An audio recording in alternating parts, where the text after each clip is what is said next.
Rightmove, j'en ai déjà parlé sur cette chaîne. Donc, simple, stabilité, croissance des revenus, magnifique, on aime ça. La question, c'est pourquoi. Ici, la croissance est de moins en moins élevée. Donc, on a peut-être une entreprise qui est en pleine maturité ici.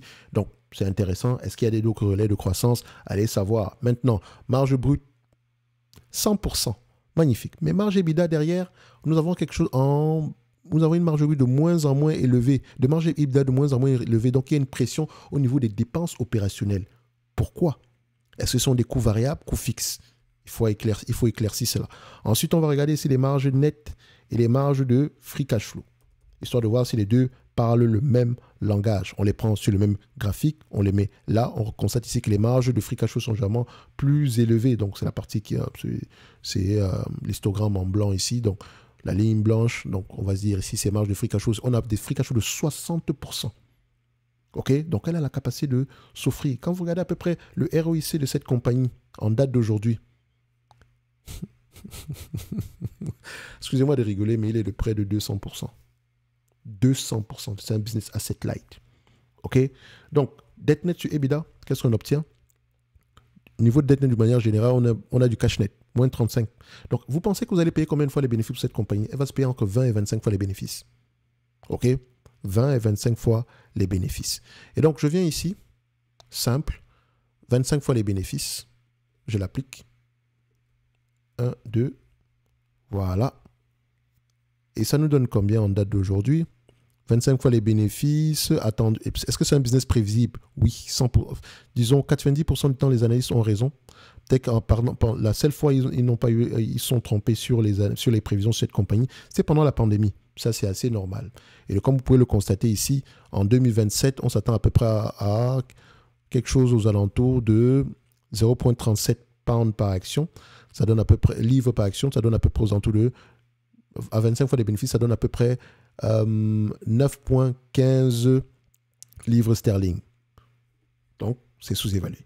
Moins la dette nette, il n'y a pas de dette nette, il y a du cash net. OK? Donc, je rajoute le cash net, 9,15 plus 0,4. Bon, bref, ça fait à peu près 9,19 par là. OK? Donc, arrondissez en 9,2 pounds. Donc, Rightmove, je viens dans ma watchlist. Ici, je mets 9,2. Voilà. Ça sous-entend qu'on est sous-évalué de 33%. Et je mets la date d'aujourd'hui.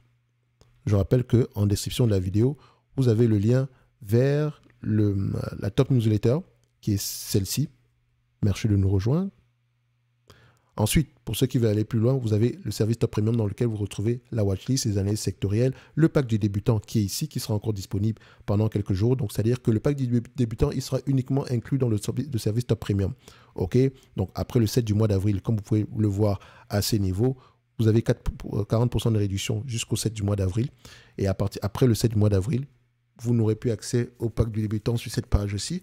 Et donc, uniquement dans le service Top Premium. Donc, je pense que le lien est en description de la vidéo. Donc, pour ceux qui débutent, qui veulent aller plus loin, etc., apprendre à faire des analyses quantitatives comme moi, interpréter les rapports financiers, analyser les compagnies au-delà des chiffres. OK? Donc, si ça vous intéresse, le lien en description de la vidéo. Donc, pour Rightmove, intéressant. La watchlist est là. C'est une entreprise qu'on devrait aller regarder au-delà des chiffres. En tout cas, si ça vous intéresse, allez-y. Il y a de fortes chances que vous sortiez de là avec des éléments positifs. Donc, nous, on a mis à jour notre watchlist et c'était le but de cette vidéo. D'accord? Et nous, on se donne rendez-vous sur la prochaine vidéo. Un like, un abonnement, un commentaire, ça fait toujours plaisir. Laissez-moi savoir également, est-ce que vous avez du Rightmove en commentaire? Excusez-moi, en portefeuille? Qui la connaît? Ou bien vous êtes intéressé à la compagnie? Ou bien est-ce que vous semble assez compliqué? C'est quoi le problème? C'est la question que je me pose. Parce que si le marché vous présente une opportunité d'investissement, c'est qu'il y a un problème. Dans tous les cas de figure, on en a parlé il y a quelques temps quand l'entreprise s'est négociée encore à un prix un peu moins élevé que celui d'aujourd'hui. On était, je pense, en dessous des 6 livres sterling. Bref, un like, un abonnement, un commentaire, ça fait toujours plaisir. Merci, au revoir.